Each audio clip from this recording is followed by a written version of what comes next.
Screencastify is the perfect tool for getting your entire staff ready to use tons of different online resources. Need to get folks ready to use Screencastify? Well, record a Screencastify video to show them exactly what they need to do and explain how impactful it can be in their classroom. Similarly, if you're looking to onboard your entire staff onto an amazing platform like Edpuzzle, try using Screencastify to show them exactly how they use the tool. Here's a tech tutorial that we created to show folks exactly how they can reuse a post within Google Classroom. Start by turning on Screencastify. Remember, if all the action is going to be confined to a particular tab, it's totally okay to include a browser tab recording. Since the action will be on screen, I'll include my microphone, but I'll get rid of my webcam. What I'm saying isn't necessarily as important as what I'm doing. But I want to make sure to show my drawing tools so that folks can see where my mouse is being clicked and see that emphasis. And I'm ready to press record.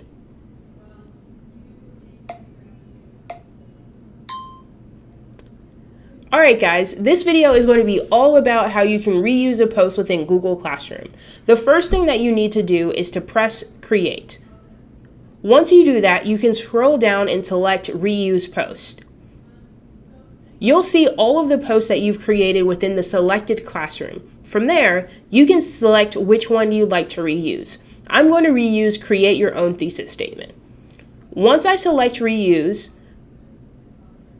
I'll have the option to add a rubric, of course, as well as add any additional resources or create more, like a Google Doc or a Google Slide that I'd like students to see along with this resource. Once I've got it completely ready to go with my due date and topic or anything else that you'd like to add, you can simply select Assign, and all students will see this post as if it were brand new. They'll have no idea that you actually reused it. So that's it, guys. That's exactly how you reuse a post within Google Classroom. Of course, like all of your Screencastify videos, this one will automatically be saved in a folder in your Google Drive entitled Screencastify. One thing that I really love doing is moving all of these videos into a shared folder so that staff has perpetual access to all of your tech tutorials. In order to do that, just head to More Options, select View on Drive, which will take you to the video in your Google Drive. From there, you can simply move the video to where you'd like. So select Organize, move this item, and then select the appropriate folder. For me, this will be Lamar Elementary's staff resources.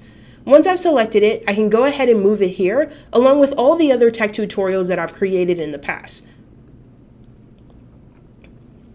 If that folder is shared with your staff members, they'll automatically have access to the new video without you changing any sort of sharing permissions, because the permissions for the folder will override the permissions for the particular video. And that's it. You've created an entire resource library that your staff can access at any time to learn anything that they need to about some of the tech tutorials that you've created.